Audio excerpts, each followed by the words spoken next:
ഞങ്ങളെല്ലാവരും കൂടി ഇങ്ങനെ റെഡിയായി ഒരുങ്ങി എങ്ങോട്ടാണ് പോകുന്നതെന്നല്ലേ? ഒരു ഹൗസ് ബോട്ട് യാത്രയ്ക്കാണ്. ആക്ച്വലി ഹൗസ് ബോട്ടല്ല കേട്ടോ, ഷിക്കാരയാണ്. വീടൊക്കെ പൂട്ടി ഞങ്ങളെല്ലാവരും കാറിലും ബൈക്കിലും ഒക്കെ ആയിട്ട് ഇറങ്ങി. അംഗസംഖ്യ കൂടുതലാണല്ലോ. അങ്ങനെ ഞങ്ങൾ ബോട്ടിൻ്റെ സ്ഥലത്തെത്തി. ബോട്ടുമായിട്ട് ജൂഡിൻ്റെ ഫ്രണ്ടിൻ്റെ അനിയൻ വന്നു. ഞങ്ങളൊക്കെ ബോട്ടിൽ കയറി. മക്കൾ എക്സൈറ്റഡ് ആയിരുന്നു. അവർ 2 ഇയർ ബാക്ക് നമ്മളിങ്ങനെ കൊണ്ടുപോയിരുന്നു. അത് കഴിഞ്ഞിട്ട് ഇപ്പോഴാണ് കൊണ്ടുപോകുന്നത്. 2 ഇയർ ബാക്ക് ആകുമ്പോൾ അവർക്കൊരു 6-7 months ഉണ്ടായിരുന്നുള്ളൂ. ഇപ്പോഴാണ് കുറച്ച് ബുദ്ധിയും ബോധമൊക്കെ വന്നിട്ട് കയറ്റുന്നത്. ഞങ്ങൾ അങ്ങനെ യാത്ര തുടങ്ങി.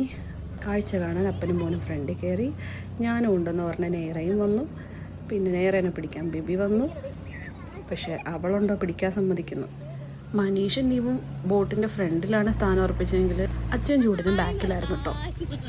ഞാൻ ഇൻസ്റ്റാഗ്രാമിൽ ലൈവ് പോവുകയാണ് അമ്മയോട് ഹായ് പറയാനാട്ടോ ഞാൻ പറയുന്നത്. ഭാഗ്യത്തിന് ഹായ് മാത്രമേ പറഞ്ഞുള്ളൂ അച്ഛ. കൂടുതലൊന്നും കേൾക്കാൻ നിൽക്കാതെ ഞാനിങ്ങനെ പോകുന്നു. ഇത് ഷിക്കാരയാണെന്ന് പറഞ്ഞിരുന്നില്ലേ? ഷിക്കാര പറഞ്ഞാൽ ഹൗസ് ബോട്ടിൻ്റെ ഒരു മിനി വേർഷനാണ്. ഹൗസ് ബോട്ടിൽ പോകാൻ താല്പര്യമില്ലാത്തവർക്ക് ഷിക്കാരയിൽ പോകും. പൈസയും കുറവാണ്, സമയവും കുറച്ചേ ഉള്ളൂ. ഈ കുഞ്ഞുങ്ങളെ കൊണ്ട് ഹൗസ് ബോട്ടിലൊക്കെ പോകാൻ ഭയങ്കര മെനക്കെടാന്നേ. ചെറിയൊരു പേടി ഇരുന്നോട്ടെ എന്ന് വിചാരിച്ചൊരു മോൺസ്റ്റർ ഫിഷ് ഉണ്ടെന്ന് പറഞ്ഞാൽ പിന്നെ മോൺസ്റ്റർ ഫിഷിനെ കാണിച്ചു കൊടുക്കേണ്ട അവസ്ഥയായി അവസാനം. കായലിൻ്റെ ഭംഗി ആസ്വദിക്കുന്ന എൻ്റെ ഭർത്താവും ആസ്വദിക്കുന്ന പോലെ ഇരിക്കുന്ന എൻ്റെ അനിയനും കുറുകിക്കൊണ്ടിരിക്കുന്ന അമ്മൂമ്പിവിനും. മക്കൾ ക്ഷീണിച്ച് കിടക്കുന്ന അവസ്ഥയിലെത്തി. അച്ഛയും അമ്മയും ബാക്കിലുണ്ട് കേട്ടോ. പിന്നെ കുറച്ച് ഫോട്ടോ സെഷൻ ആയാലോ എന്ന് വിചാരിച്ചു. മക്കളുടെ പേഷ്യൻസ് ലെവൽ കുറഞ്ഞു തുടങ്ങിയപ്പോൾ ഞങ്ങൾ അങ്ങോട്ട് പാട്ടിട്ടു. പിന്നെ മക്കൾ കുറച്ച് നേരത്തേക്ക് ഫുൾ ഓണായി. മനീഷ് വീണ്ടും ആസ്വാദനത്തിനും പോയി.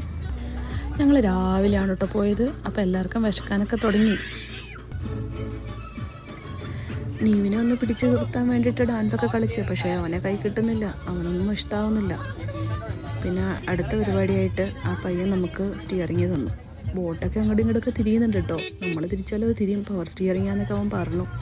പിന്നെ ഇവരുടെ സെഷനായിരുന്നു, ഇവരുടെ ഫോട്ടോ സെഷൻ. അഗാധത്തിലേക്ക് നോക്കിയിരുന്ന അച്ഛരെടുത്ത് അമ്മേനെ കൊണ്ടുവന്നിരുത്തി അമ്മയുടെ അച്ഛനെ ഫോട്ടോ എടുത്തു.